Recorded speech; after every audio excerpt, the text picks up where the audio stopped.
Anachetogo maazụ na Volt 104.3 FM. Yes, so ije enu ọdịrọ ufere ọdịrọ na nkịtị onye na-eji ojide something onye ọbụla na problem nke ya. And onye melu nji wee bịa n'ụbọchị nke taa because ọ na-adịkwanụ mma everything na-eme n'ụwa agụgụ ya n'egwu. Isi dị na iji egwu wee mara ife ị na-agabiga n'ụwa ọ na iji egwu wee na-edi ihe ị na-agabiga n'ụwa. Ịghọtago? So either of the two, there is always something for you n'egwu niile akpọgoro n'ụwa. Cheta na afọ mba ntị Chinazụ ịnọ na Volt 104.3 FM. Afọ yes, afọ program anyị bụ ODENIGBO.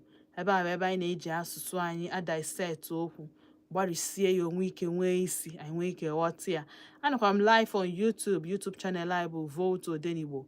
Ije ebe anyị sonyela anyị wee malụ ka o si afịọtụ na studio.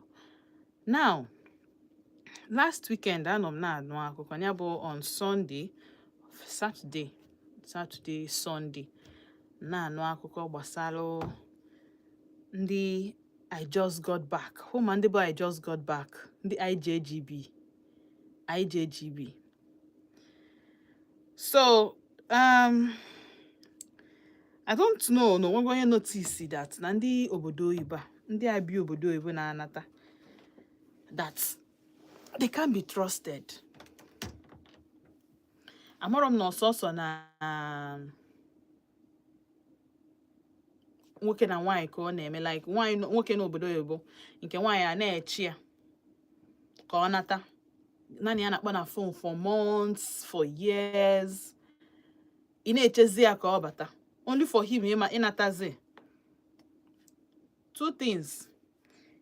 Gịnị enwe ike ọ bụna plan cha na ọgwa ya pick up from airport. Iluo, lo and behold, ọ bata, a man knows from him or piachie. Nke mgbe ya na-anụzi from him after a day or 2 days. Kọbara ga akọ na aga ka nwa nkịta. Or need a PK na airport. Gịnị anọlịsị ya nnọọ si gị ka o jee village na ọ na-anachi eta azụ ọ ka o jee na nke efere ka o jee na nke nwanne ya. Ihe ga na-afụzi bụ wedding pictures. Ịda na status onye ịma mma ya. Ọ bụrụkwa na nke ya because o nwere ike ọ bụ na ọ block oge. Nwere ike ọ bụ na o post be ya. Ọ na ị na-afụ ya na Facebook page.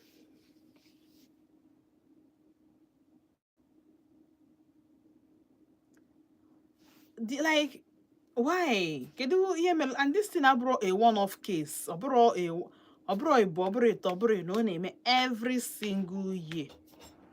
Ọ na-eme every single year. So kedu ihe mere nwoke nọ outside? Kedu ihe mere nwoke nọ outside? Amanji imago I trust ya enough. Imago nka o keep his words. Once also kwanala 2 girls na ahụ mmagodu. Kpọm na phone sị ma ntị Chinazụ mụ nekwa. Ka ha gwakwa m ihe na-eme mụ nekwa o. Kedu ihe kpatara that na these men cannot be trusted with their words? Kedu ife melu that na ha kwuo okwu na ọma ndị ka ha si wee kwuo ya? Ofu onye nke ọzọ bụ onye nke nwere arụ nke nwoke si anya jee gym na ọ chọrọ kwa nata na wedding gown ya if it be wedding gown nta enwe nya jebe ke ya na-akpịa fitness farm ya bụ ebe a na-eje n'imego keep fit. Ngwe na-ajụ ya ketu nsegolo okwu. Oh, a good thing, at least you keep your body and soul and mind together. Exercise does that. Ego onye ka eji wee nya ka ọ tonyelu gị dị alụ. Ego onye ka eji wee na-eje gym or sim na-ege 100,000. So 50,000 naira for normal registration, 50,000 naira for a special fitness trainer. Ọ bụ na ị chọrọ na ị bịa like this, ọ bụrụ gị ka onye trainer ahụ ga-efesi. Ịkwụọ 50K. Ego nyanwa. Nsị ya na ịkwadotekwala ije onye bụ workout ka maka nke nwoke ka iji wee jewe workout. Ọ sị m na maka nke nwoke ka ebe nke nwoke nọ. na os na nani adịrọ compatible na ama nnozi and onye a na onye ọ na-eme ọfụma. It's not like a girl who wefte 100,000 every month to run wire for a year plus. It was same man onye a na-eme ọfụma.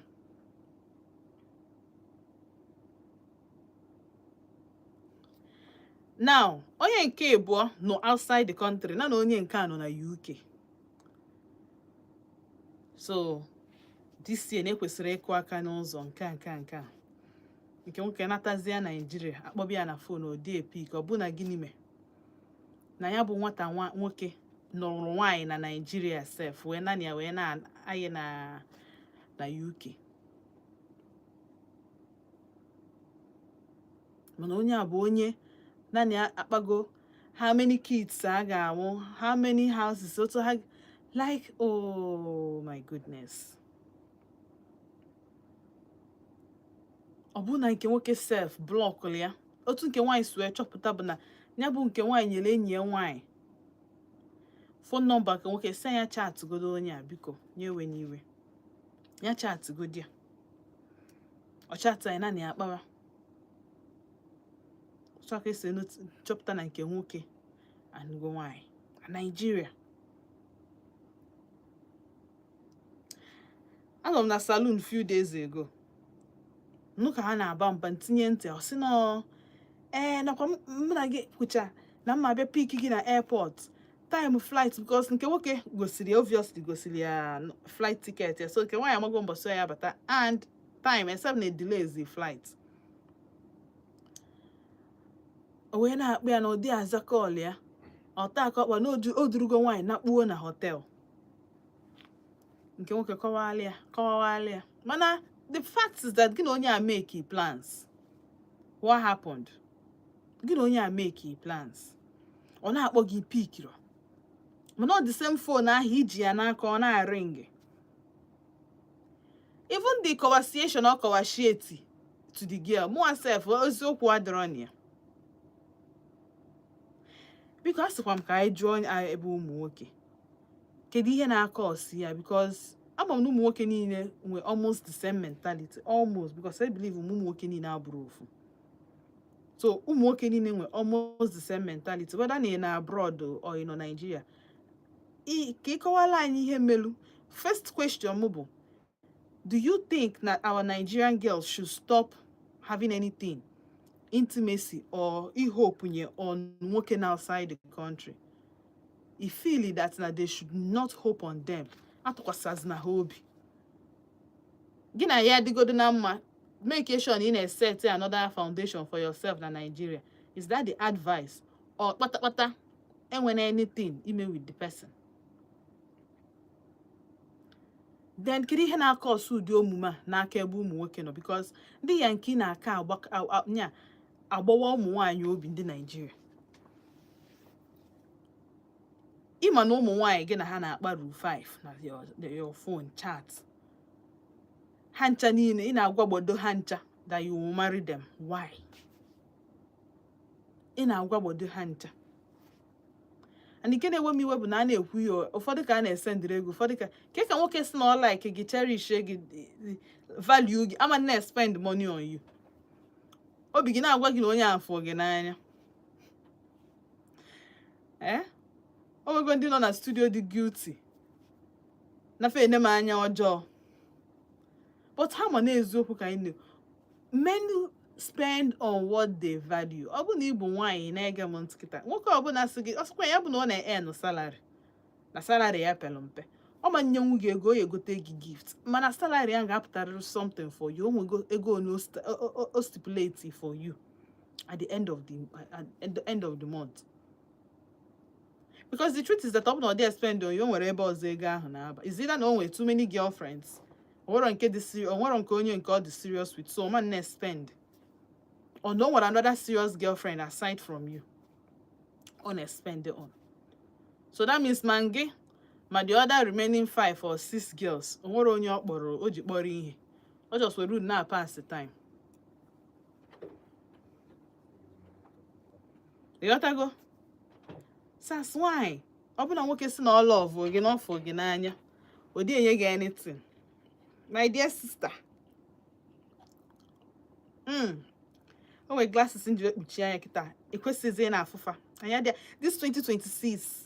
No, they look with your face. Makana time adoro. Ndi ani ni mana gina fa mekochasiri ife na 2025. Nobody onwere onye go see give value. Because the truth is that na ije na akwe mana iba na shop si na icho ego Samsung phone and then iPhone and then normal other Android phones. Akwe mana value ha ncha di iche. Onye ji ego iPhone ama njejebe go we normal no, Android phone.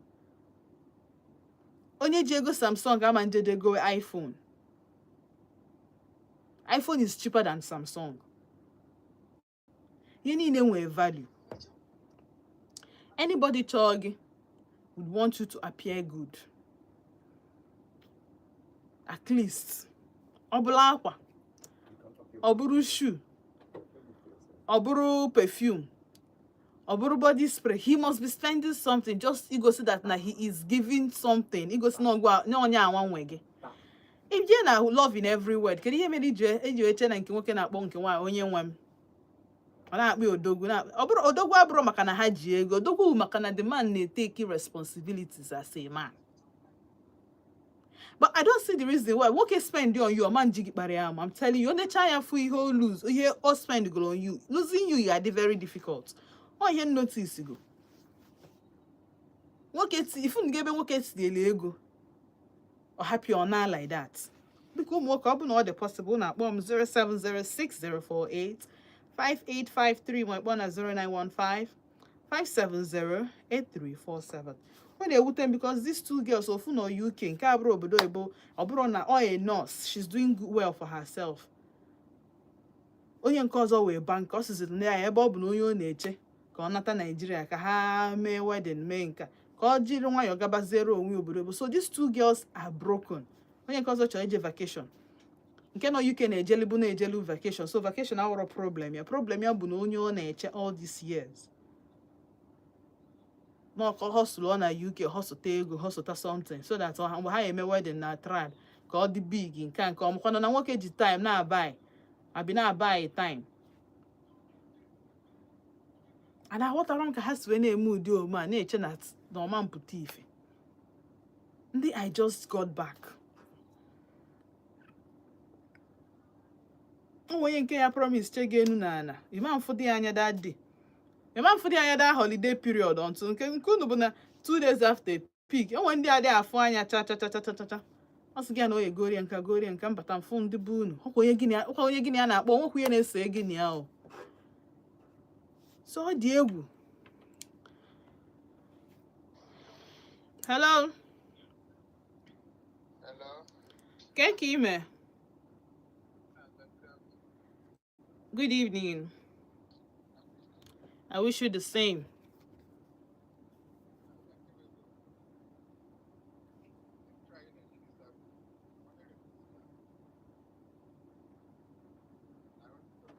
January.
What na-ekwu? So mgbe oge nwetazi nwoke a na-asị ya na-asample na-aga what you parents, parents, put their Twitter page, my TikTok page, put it on a post. When I go to parents, now roll the end. Now we're going to feed down, we're going to fund down, all working a million down. So, what company I went to them wine and down, which are advantage on a question down in when I'm born with the wine I have been. Lots of bones straight on the Indonesia, no, they are born a year that year. I'm not a year before you want that. So now the observant now watch. Come on, go to the name that before you want that. You can put a book when I work in the spring and one year, you know that gather up and let me tell you, most men can spend their last card just to near that sense of how contact one. In fact, yeah, then only a make friend. All of us in any of Obron don't know anything to lose. No. Obron nona, I'm with them one. So when I keep saying wine there's problem, but I'm betting I'm working at with the time, the best of their value, never work on. Work again, Nanya, what I call work again, Nanya, what a manner.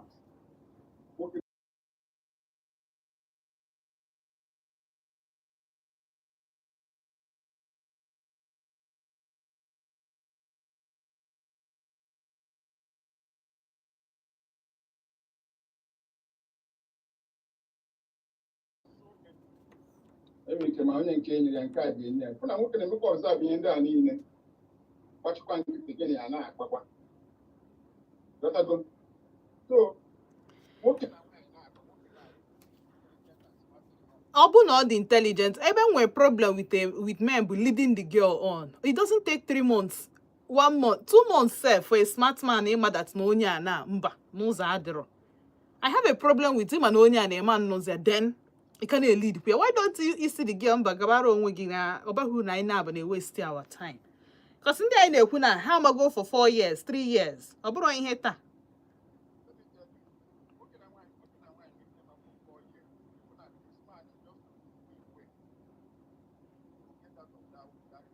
For 4 years.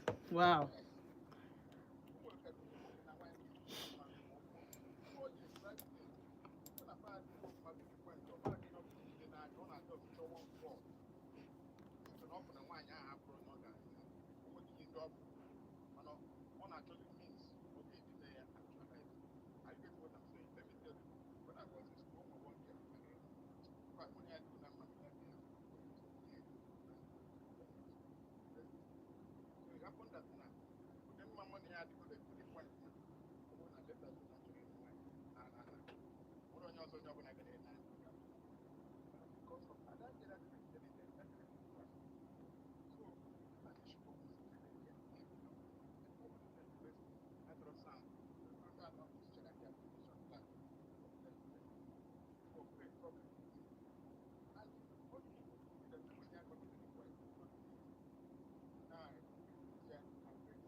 Hmm.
No, no, Didi. Yes.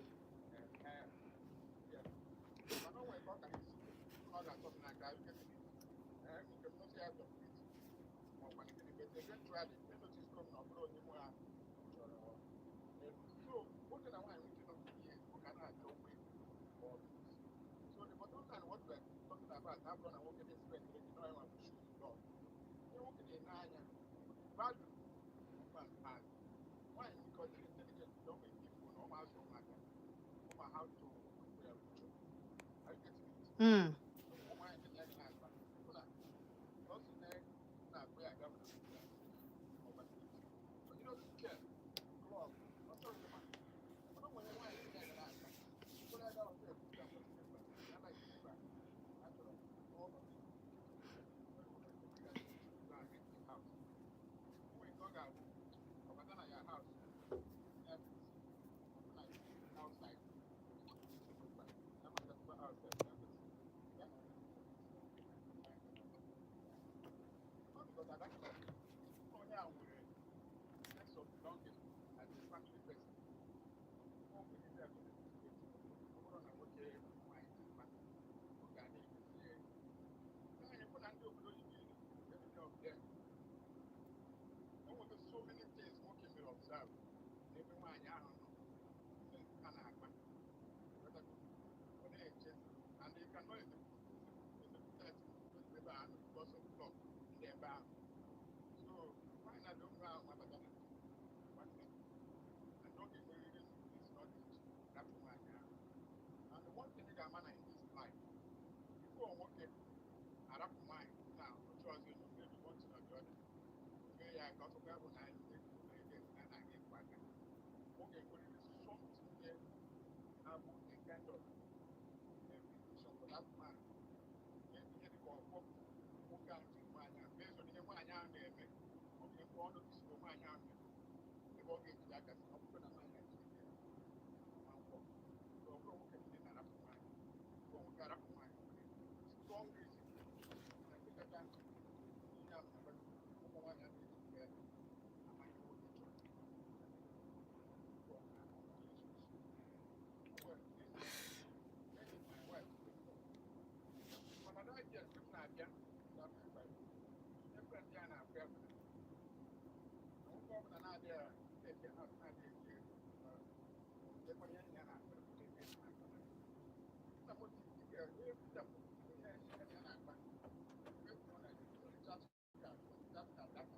from data, once they give him down, he very serious.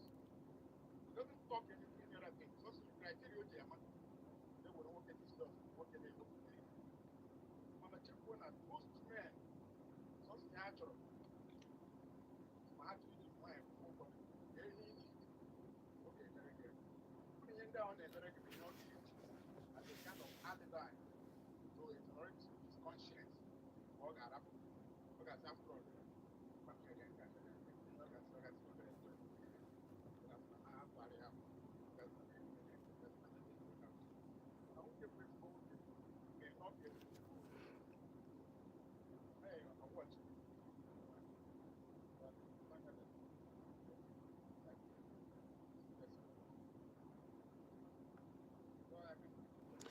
Dalo.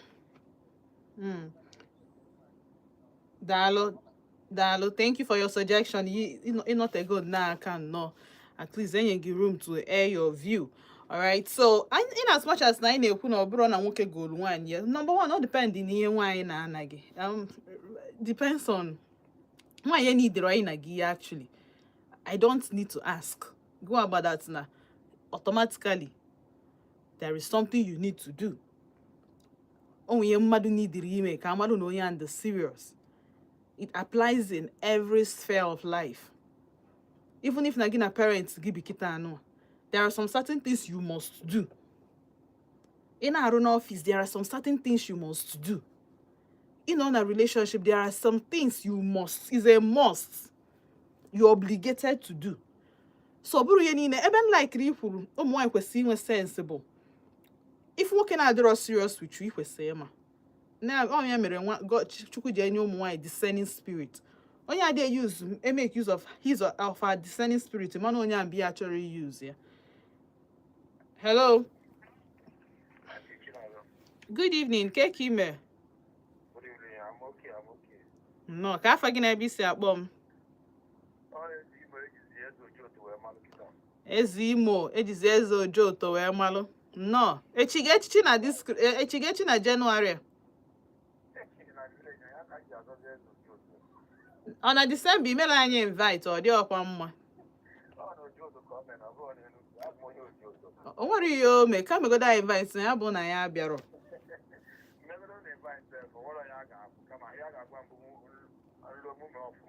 Abi? Okay. Oh. It's sure for you. No wahala. Dalo.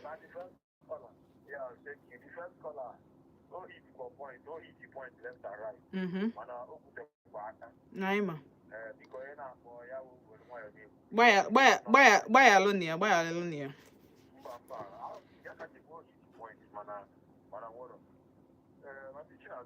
Mm-hmm. My relation or my blood sister or my blood brother, I will not advise any of them to marry the ODENIGBO. Dalo. Thank you. Bam. Dalo so.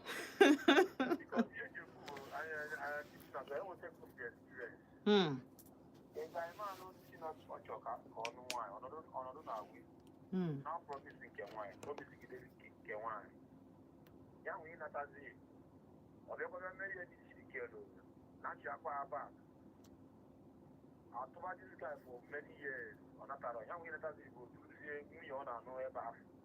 Ataba, can Nigeria if they are not by it. If everybody know the ODENIGBO, on the chance of making here many you have to look at the river. Now they go to the river. But I can't not there. The man of God is not there. The man of the go one I can't have on walking. A na-enwekwu dị efe ikpo nwaanyị aka ebu ọ na-eto n'obodo oyibo sef.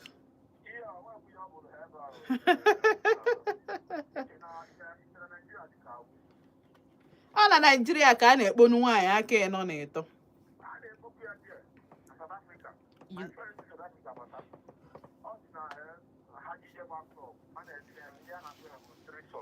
Hey.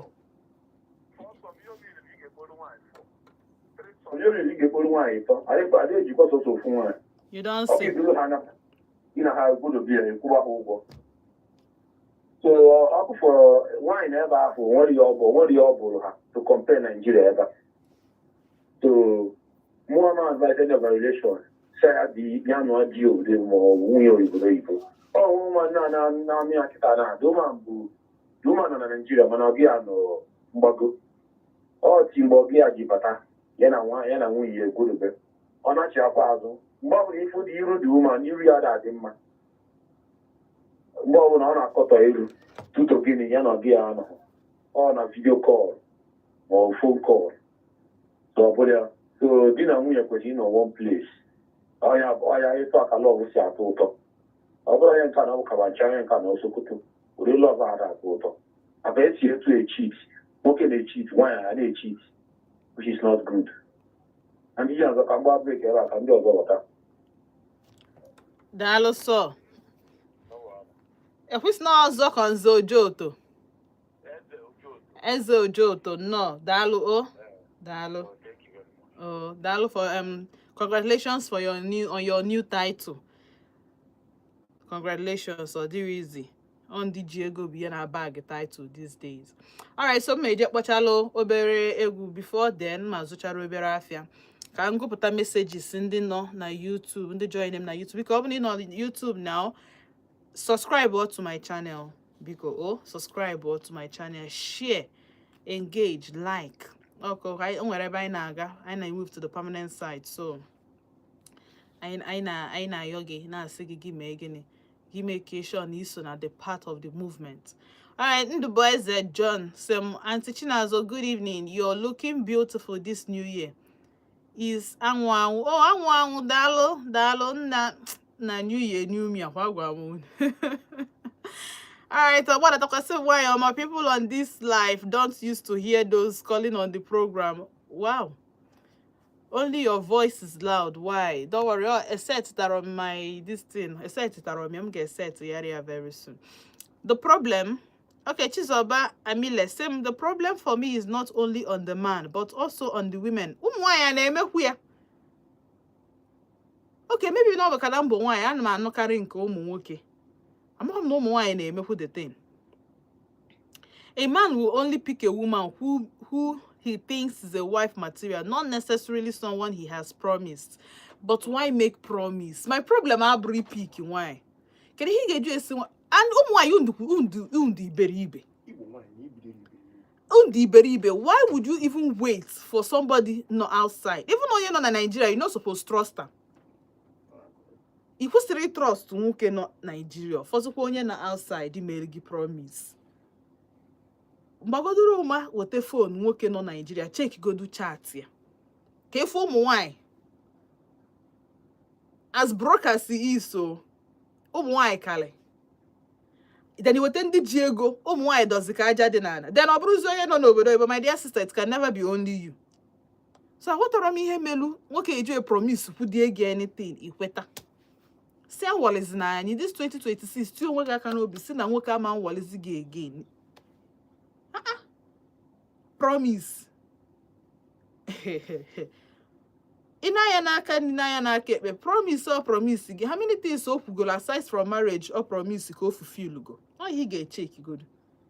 I'm telling you, people work about why. I know why I'm saying this. In as much as a lot of men play with their destiny. Nwoke that has value, that more value for you.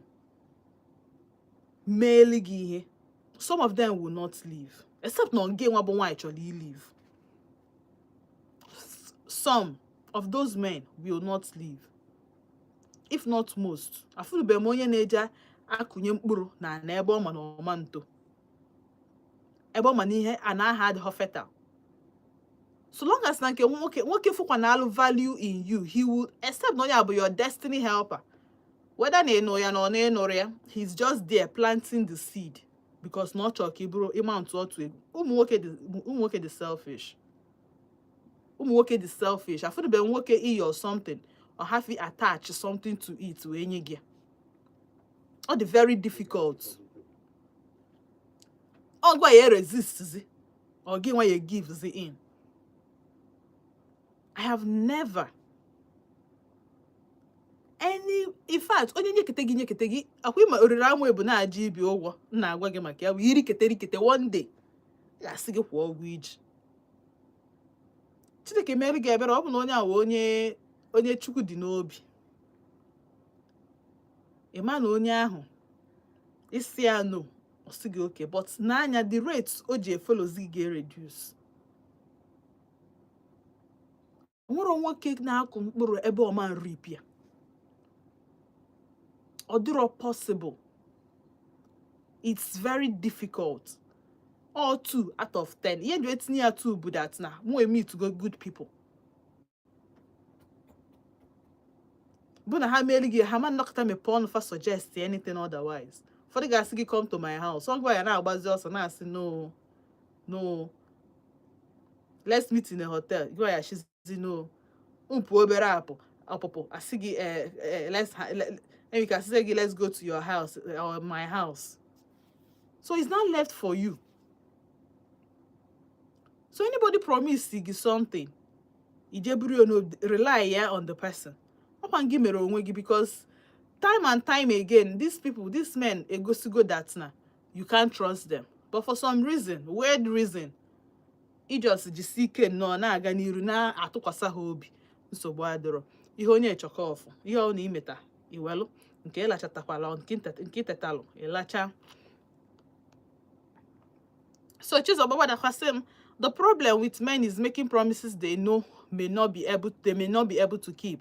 Stop making promises. Na-ekwezi na nkwa unu manu. Nwaanyị chọọ ija ya eligo ya aja ya eligo. A promise. Onye like ga like go gi. With or without, get away go court.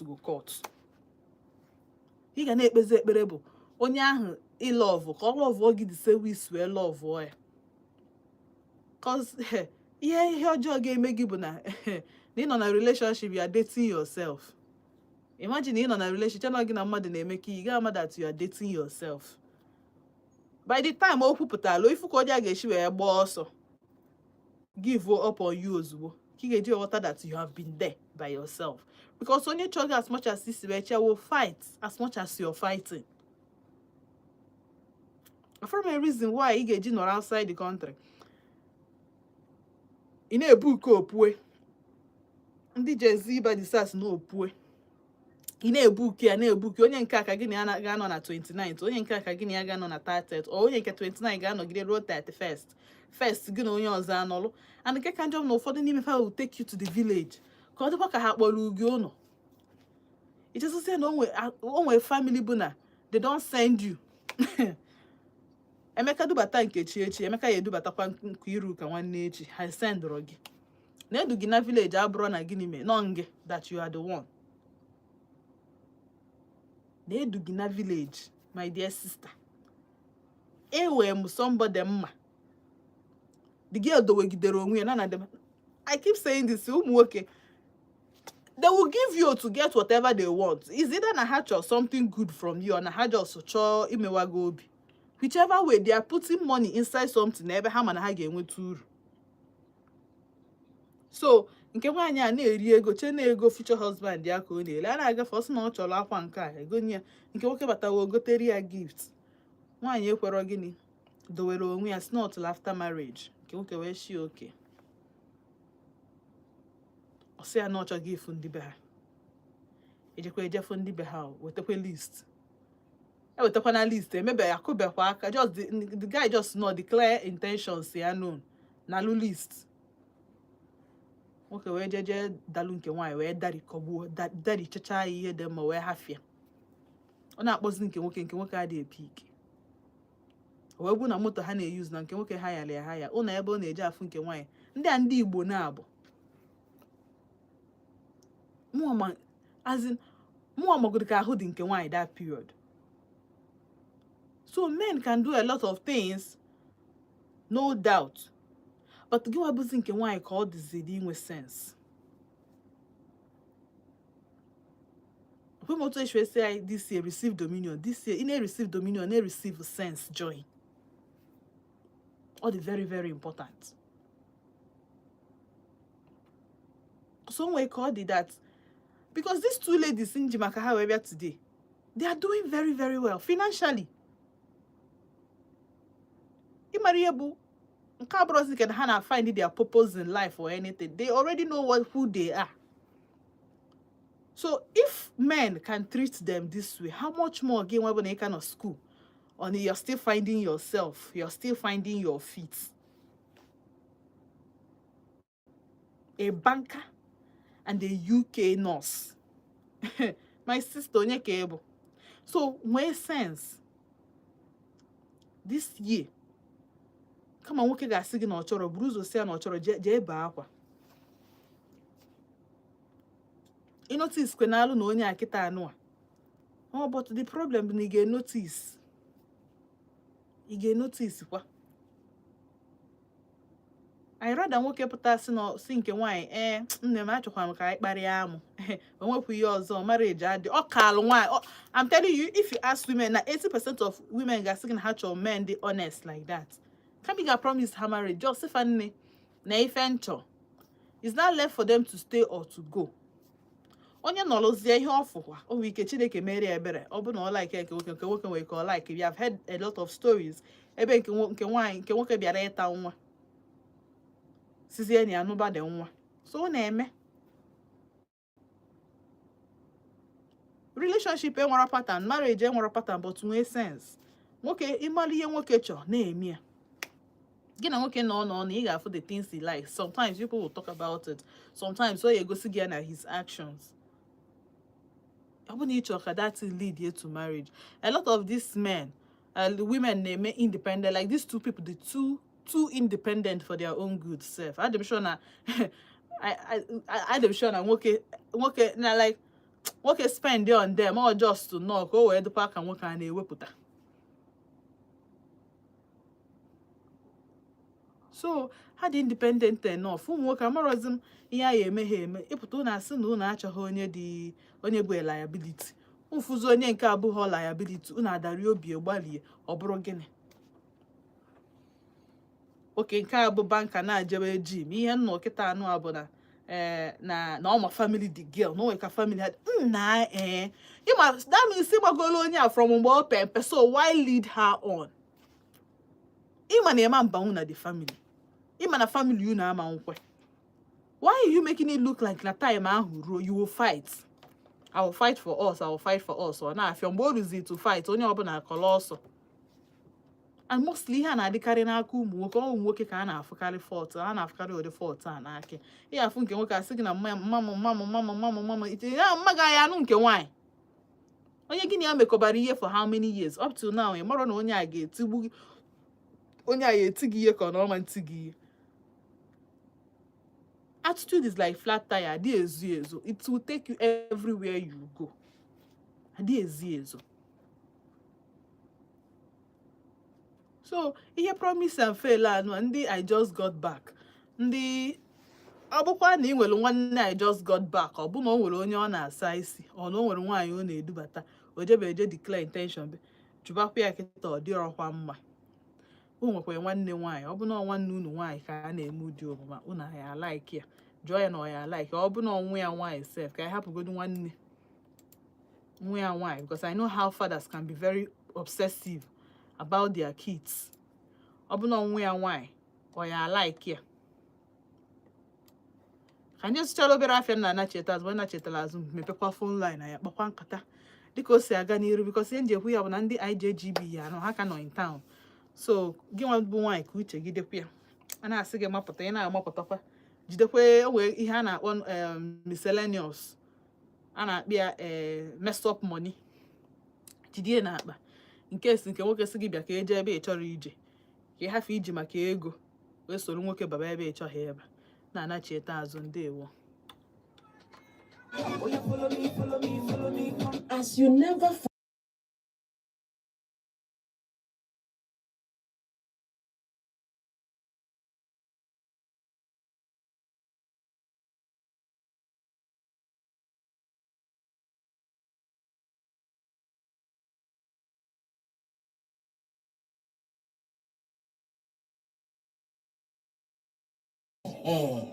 or you search for Volt 104.3 FM. I be don't know how to spell it. I be spell it for you. VOLT 104.3 FM. That is Volt 104.3 FM. Finish. Follow us or you press on. Press on. Press on. Press on. Press on. Web. Thank you, don't mention.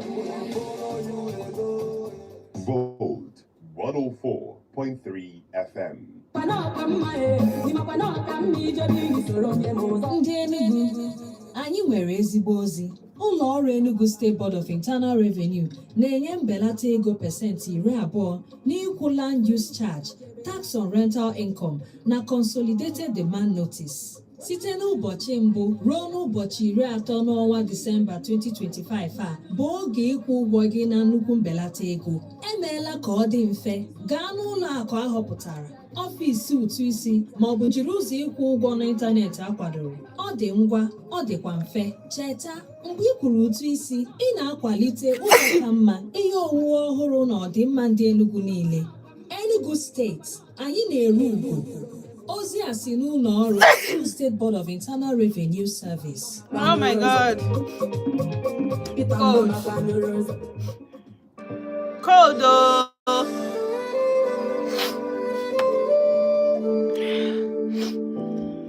There comes a time in your life when it seems all hope is gone and you need that one person that you can trust to tell you that Everything is gonna be all right. There comes a time when you feel betrayed by a brother, a sister, a friend, or by the one to whom you said, I do. There comes a time when you're sick and tired of that addiction and just want to stop. Let's talk about it on Comfort Zone.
ezi nwanyị dị oke, truth be told. Ọ bụ ị ga-acha enu nwanyị ka ị ga-ama na gịnị mee. Not very difficult. And sometimes ihe mere ihe a ji ewute m rinne bụ na nwoke na-afụ nwanyị for the first time mara onye ọ ya anụ. Ọkwifuru ụmụ nwoke, hapụrụ ya ụmụ nwoke, ọ Chukwu nye ha that one. Nwoke fụ nwaanyị ọ ga-anụ, ọ na-ama. And he will do everything humanly possible to make sure on of the girl, no matter how bad her character. Do you know why? Because oge take time more. Don't get dressing and woke bụ grooms man. Woke na-eji aka groom nwoke, groom nwanyị to the shape or to the type or cho. Nwoke na that patient. Nwoke like nwaanyị ga-take time groom the girl otu o si wee chọ. Then nke nwaanyị enwezie the humility, nwee the respect nwoke chọ by okay ihe a ka nwoke m chọ ka mee ya otu a. By the time you keep on, I'm telling you, ọkwefu ndị na-agba love onwe ha, ọ dị very very easy. It's actually very easy. I love mmadụ, ị na-eme things like this. In fact, mgbe ka wee na-emekete nnọọ the relationship kwụsị love ana, agwaghị ihe ime for the sake of this relationship out of love. You self, ị ga-agba n'aka, ị ga-asị how ka iswe, ị na-asị na ị ga-adị wise. Ọkwa asị ife ọlụkwa love again, ị ga-emekwe the same thing. Onye ka o ji awọ na mpụta isi ụmụ nwoke biko, ọ bụ na ọma work gwa nke nwaanyị ozugbo. Ọ dị very very simple, so that both of you will move on. Especially ụmụ nwoke, because ọ nwa na-eji jide mma. Onye ọbụla nsinu ga-awanye ji ka onye bụ the person ga-eli ji. Ke nwoke ya, a na-enwe more of ụmụ nwaanyị na-like nwoke than more of ụmụ nwoke na-like nwaanyị. A lot of men can be with girls just for the sake of ịmago nka ha kọchalịa. Mana ọ na-afịarị ịfụ nwaanyị na-eme like that. Nwaanyị ọbụla nọ with you 80% of the time chọọ ịnụ that man, whether na work or not work. A na-enwe more cases of ụmụ nwoke na-ahapụ ụmụ nwaanyị than ụmụ nwaanyị. Asịrọ m na ọ dị eme ebe ụmụ nwaanyị nọ, but enwe more of ụmụ nwoke than ụmụ nwaanyị. Ọ bụrụ na ị chọrọ itinye ọnụ na conversation today, kpọọ m na 07060485853 ma kpọọ na 09155708347. Hello. Good evening. Keke ime. Ndị mma. Uruchiọba. Gaa n'iru ekesinu nnọọ. Nke bụ eziokwu bụ na anụchara m ihe na-egbodo, anọ m n'ime bọs na-anụ ka ọ na-ada nazi hei elugekwa m nọ na-emisie m program nke tata. Ya.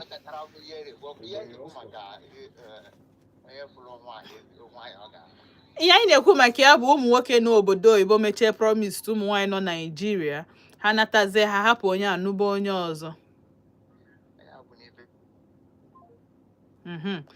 Izira na-ahapụ nke nwaanyị n'ụwa onye ọzọ, ọ na-ahapụ nke nwaanyị ama mmezi. Ịma na ọgwụgwọ na ọ bụ na ha emechago gịnị, nke nwoke emechago with nke nwaanyị. That is where the journey ends for him. Ọgbawa nke nwaanyị obi. Hello, kedu ihe kpatara ụmụ nwoke ji eme ụdị omume a? Ka afa gị na ebe isi akpọ m? Ka eke ime? Ka ebe isi akpọ m?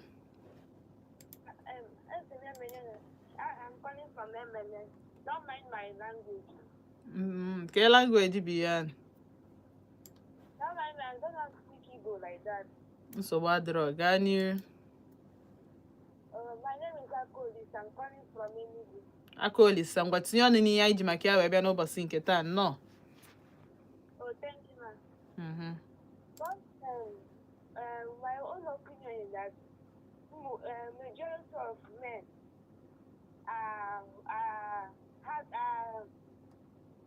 breaking the heart of wine.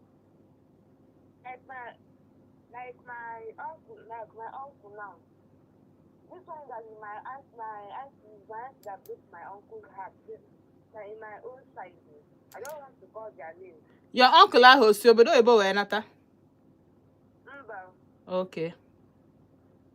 So this one is my his wife that broke my uncle's heart. Okay, can why be a break your heart nke nwoke? Chai. So what I'm about to say is that what more is this wife? It's not good. And so my advice is to the ladies that they should be careful to know who they're marrying and who they're not going to marry. That they should be careful this time about. That they should be very careful. And that's my own opinion. I don't have much to say. Dalo. Oh, thank you. All right. Okay, so nyawa na chịkọta sef na family nke ya nọkwa nwanyị nwunye uncle ya bịa gbawara uncle ya obi na ọ bụrụkwa the other way around. Yes, anyị na-ekwu maka nwoke na-ekwukwa maka nwanyị, but ịnene ihe ndị IJGB anụ ọ na-aka nkụ n'ebe ụmụ nwoke nọ. Ọ na-aka nkụ ebe ụmụ nwoke nọ. A lot of times ana m anụ that loneliness dị n'obodo oyibo, loneliness dị n'obodo oyibo, so nọ ya mere hapụta ha gbanata ha nụọ nwaanyị ebe a, ha nụọ nwaanyị ebe a eduru ya gbago. And don't a lot of our girls they fall into their trap because once hanukwa na ala mgbago onwezi ya na aka na aghọta at all. Ụmụ nwaanyị enwezi ya na akọ ha na aghọta because onye ọ na-achọ ije mgbago onye mere ụmụ nwoke eji na awọli anyị because I feel na system ndị ọcha ka system anyị ma, which is true. It is very very true. System ha ka nke ha mma, but ọ bụrụzi ya bụ na onye ahụ na ha ya bịa na-emelụsị anyị. Ha melụsị anyị ha wee na ụmụ nwaanyị na-emelụsị onye ka na ha pụrụ fa. And I feel a lot of girls nọ na relationship ejiri maka onye n'obodo oyibo onye idiro sure of ịhafụ sweet man gị na ya nọ na Nigeria emekọ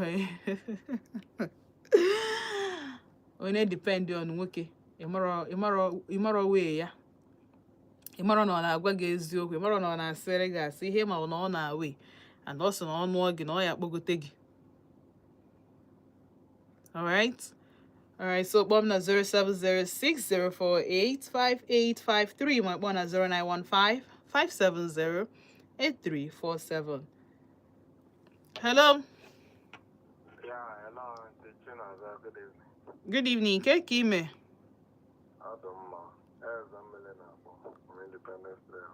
Emily from Independence Layout. No. Oh. Daalụ. Ihe m chọrọ itinye n'ihe a bụ sometimes ọ na-adakwa isi na-abụ ị na-aghọta maka na ọmụmụ nwaanyị nke mbụ bụ agwa karakta nwaanyị. Enwere kịta gị na nwoke na nwaanyị anaghị ọbịa ọ na-asị dị mọnịta ọrịa agwa. Ọ bụrụ na ụmụ akwụkwọ ụfọdụ ụmụ nwaanyị na-aga abalị ọ ga-emezukwa nke nwoke ọ na-eche agwa ahụ ada akọtagoro ya and onye ọ na-enye ya nwee ka o nwee ka ọ bụrụ ụmụnne ya ma ọ bụrụ frend ya ọ bụrụ a na-amụnịta mana nke nwaanyị ama mma na a na-amụnịta mgbe a ga-akọchazi nke nwoke nke nwoke. Hey, are you serious?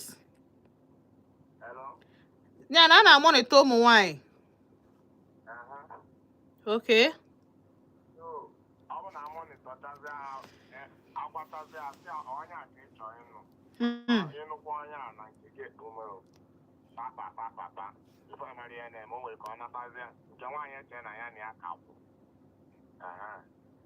Ụfọdụ na-emekwa ụmụ nwaanyị iji afụ nwaanyị ị ga-alụ ọgụgụ ụmọchị na-emeri ya ihe ọ na-ebe osisi na o werezie gị dịka na gị na ya na-eme ọyị were oge na-akparịta ndị mmadụ nwere ka ọ na-akparị ndị mmadụ ịchọzi ikwu ụgwọ ọha nke ya shodi ya ọpụ na onye ga-anụ ya n'obodo Igbo ọ nwere ka ọ bụrụ ụmụnne ndị ahụ ọ na-asị ya ihe a n'iche na nwanne gị nwoke ga-ege nọnsensị anyị na-ekwu ntị na mụnwa na m ga-amaịta m ga-agwụ ya puku all those things and ọ bụ na nke nwoke mecha investigate ọfụna datị na agwa ga adọrọ mma oge eji nwayọọ kpachapụ gị n'ahụ.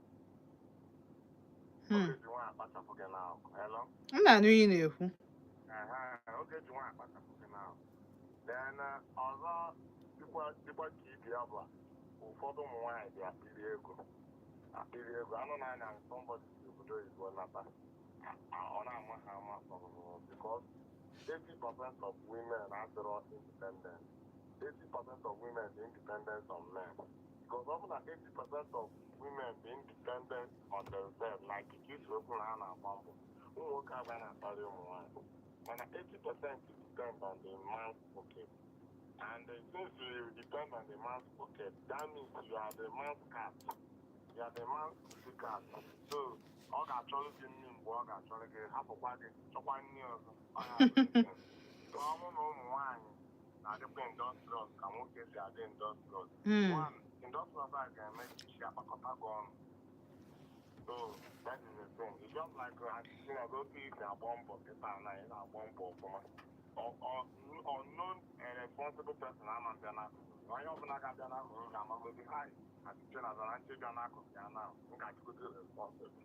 So, all time Dalo, so. A lot of ụmụ kita is very very independent. That's because ha na-arụ ọrụ na-agba mbọ. Ụmụ nwoke emeketegolu ụmụ nwaanyị guy. Ụmụ nwoke akọkọtago ụmụ nwaanyị ọnụ, kpọkọtago ha liability. Ụmụ nwaanyị tiezie ishi n'ọrụ, and it scares me. And that I'm sure no this independence now na-emezi ụmụ nwaanyị dịzie ka ha wụ feminists. Ha dey realize on ụmụ nwoke, ha dey achọzi ego ụmụ nwoke, nwoke na-abụzi second.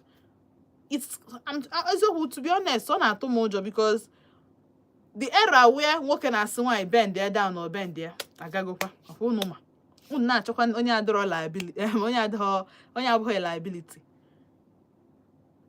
A lot of ụmụ nwoke anyị dị traditional. Onye ka ji enwe odenigbo ka anyị na-agwakwa unu bụ ndị modern men that na I'm sorry, unu bụ traditional men that na sometimes allow the girl to live her life. Because half the key in a kitchen we are na something. Hello? Hello? You want to go? Same as there, Kodika. Nke why? No need draw exposure and all that. A lot of women is exposed now. In fact, I don't mind inudi at 40 because they are busy exploring.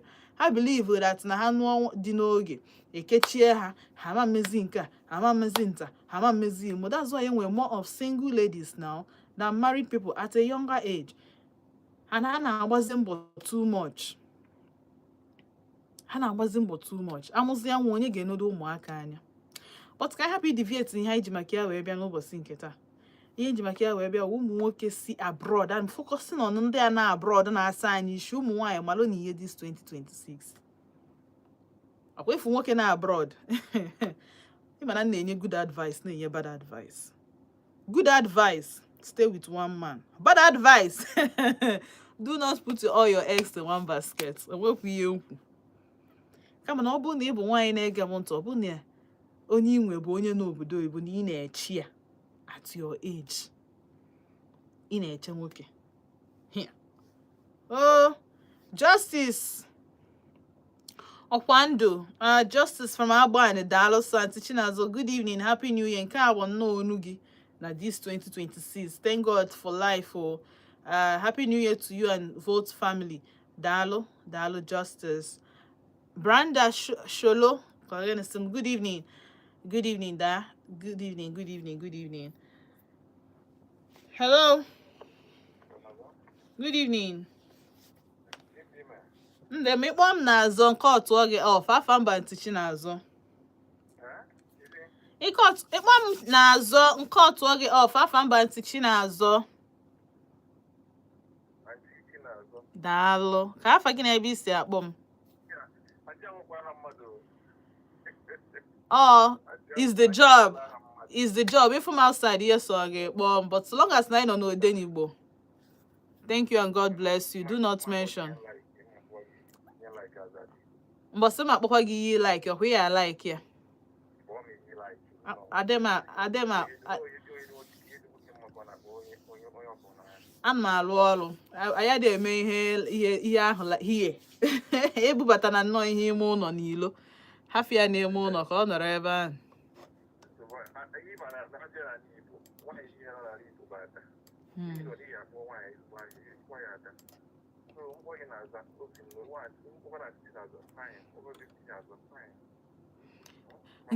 biko enweghị ome a sị gị na program ka anyị nọ na ya so let's just follow the rules anyị nwere rules ebe a daalụ gaa n'iru ka afa gị na ebe isi akpọ m ka afa gị na ebe isi akpọ m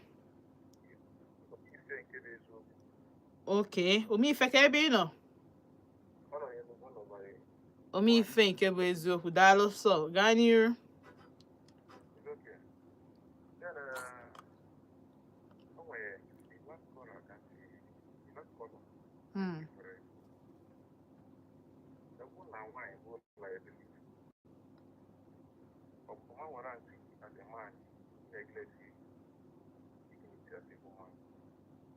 Like for me now, I feel like when I want to hear now, for instance, I want to hear now, what is it good in attitude?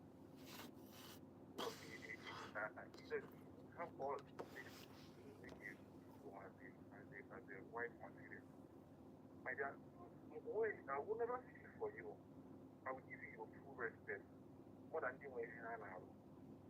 But you don't know what I bet the money. Like so when anything what you get with that why now Lord. Suspend the order. Yeah, the governor is no. I can approve. I try that one there. So it's not a person I want to get independent. I have no all again academic. I don't buy that word. Literally, what do you know? Who come now? Oh, India run Africa when it comes to money, naturally. Whether why are the independent, why are the dependent? Once it comes to money, no one wants here now we go too much. But I'm not aggressive against you. So that one I mean, because of me, why? Now you lose your dignity because no one is here now. For me personally, the only thing you go on, you just need from you. Then move. What does he give you? Then you go. What is that word I will so what is this going on, Mala? Always the hero was it. Can you maintain that you are fine? Most of it, the hero was fine. Then can we look well, that side can't really correct you. Then after 19, you would do it. What do you go from treat now? Maybe a worker, one lady was to take a matter. They will take a matter on radio. The lady, I'm on the Facebook who got her. And the woman is here, but go read again, a good girl. On you go see everything, no dog can see everything, and Manogan go to you, and the children and Apatasi. But there is the girl is not there, my man moved on to the boy, but they have to the boy. One Apatasi, I'll be a parent to the girl, a hair Apatasi, and you will see in the traditional. Or one woman, I just win the man there. And maybe a damages is the man has. The parents to that is no one my other hand. Open at the mama maybe the mother was on air like this. I need peace. For me, I defend that lady. Yeah. I'm not against you. I can able to the programs that lady against. Yeah. Listen to your parents. You're finding a money one for you want to be not the half here. Because then a lot of men are seeing things would be bad or consider child. Ọ dịrị izi cha. So you know if you know the idea of pure life here. You them or the pure there. It's not pure there. So you don't expect him to be pure to you here. So the demon over today. If you know nobody within your locality, when you are flying, you can give account of that. Happen to you because you do you buy it corner. It takes you the kind of woman before it's other one working. If not, here put wire, resist, opening more blacking. You know, when I see I can like so that I can manage you. So every young woman, because now I had a second December now, there were from September, female and Apollo. There in the go up a boss of Franco. Because also then only had a no canvas and where the window to window because I do all properly registered 42C by 42 desert, all these things.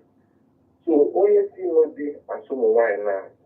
On the truth, and you know, ọgwụgwụ menyedepere unu na onye dị challenge someone people mana o zuru ka eme. Another problem nwaanyị nwepelu, you may see a man who's really nwoke eme out for to take care of a woman. And then extent on what will further. If you go, then you don't know when you're most people have one kind of if you are good and life man is complete. And if when you look at that is really to pamper you, all these things go why the problem of this problem. I need to make an answer. Why this time around, for this thing to be very wise. Yeah, there maybe a kita. Era has gone. No one has do that. Man, so far people know what you take care of you, and you know, put a good you can account for him. Follow the person. And then he came not at distance. He money. And not that most of them married there. How much you go in your woman? What much you go in your child? So in only came on a street my dad. And you, the man never know. The man like that. All women who put my own father's house. On at that one year. See, I am not here. I am not at a corner. Boy, and a fool. Not to go there, I address well as his brother. Or as her brother mean to say, I make more way at no me. For not. And why we are trying to book you.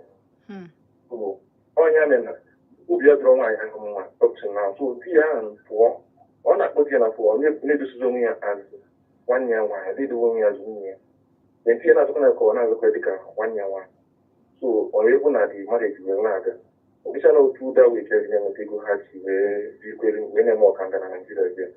But these are the things I can do with you. Things that the system of doing itself. Mama like this call because Daniel on 2 years, 3 years, 5 years, when I turn again, more no before in your phone, more no for on your door. So why we go Makaraki no cho you go Kenya lab with. So why we from Naya like you go do it. The one with Nigeria, who walk into Nigeria. So anyway, it's the first woman that we do. Dalo. Naya and the Dalo so. Yeah. Dalo dalo omife. Dalo omife bụ nke eziokwu. And opuchasi gị because this time around, the even you able to this case now, but if una mmadụ na-aba no UK still, it disappoint kwa ya. Kwa na afia. Ndị a na-abụ no UK. Nke why no Nigeria now currently? Probably na something kwesịrị ime this year. But nke nwoke adị epic ziko. Onyezi enyi nwaanyị number si ngwa. Ya chat go help go there. Ọ gana na nke nwoke baba. Ọ bụrụ gịnị? Na onye ọ blọk ka ọ chọrọ ịblọk. Onye nke ọzọ nọ Nigeria, onye nke ọzọ nọ obodo ewe disappoint kwa. So this abroad thing, I think it's high time we pipe low. Start coming down because onye ha dị eme before maybe say they know they rate Nigerian girls. Onye nke anọgokwa UK na-eme nursing ya for 5 or 6 years. So ọbụrụ na ọka si Nigeria, see that the Nigerian spirit ka dị n'ime. Because I don't know ama m ihe m ga-ekwu, but it's left for us anyị bụ ụmụ nwaanyị ka anyị marụzie ihe. Ka anyị uzizi akọniche anyị. Ka ụmụ nwoke ahafụ ị na-awọli anyị. We have a lot of well-to-do men na Nigeria. Ka anyị wee na onye ji ego. Okay, probably onye chọrọ ịkpọpụga obodo oyibo ka ịchọ. Nne m gbabanụ mbọ nọ.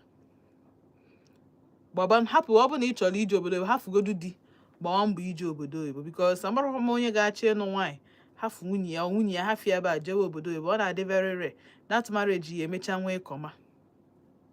So why don't you ime gịnị ị nọrọ here chọtara onwe gị di isi ajụ oge oyi ife onye gị na ya na-emekọ ihe karịa na onye a n'obodo oyibo ị marọ na gị bụ first ị marọ na gị bụ second ị makwa dị self na-abata n'agha afụ gị anya chaa because the way it is given, it is not giving anything. Bikonu, ka uche anyị dị ụmụ nwaanyị ka anyị gbada anya. Ịghọtago? Your friend nata, don't emenya na onye a ga-anụ gị. Ọkwa obi mgbawa. The best way to even avoid heartbreak bụ gịnị? Don't even think about it. I rely on them n'ọrụ onwe gị onwe ọmalịcha nwoke si Naijiria na-abịa ịma na aka siri eke na onwe ihe ọ na-eme na aka siri eke n'ihe ọ na-eme sobia gị na onwe gị na-agba mbọ your own ọ bụ na ịchọ ije obodo oyibo gị na ịchọ ije obodo ma na vision gị na ya na-agabakwa the same way ịghọtago ka o wee nwee ike daba that way you can work together amara onye ga-ebu ụzọ je amara na unu abaghị eje at the same time ọ na-aga ka echi na-eburu ụbọchị ọzọ mụ na unu ga-anọ na Volt 104.3 FM afọ mba ntị Chinazọ onye mara asụ sụọ n'ikwu onye amaghị asụ sụba na anị nnọọ na-agbacha ọsọ agụọ mile ndewo.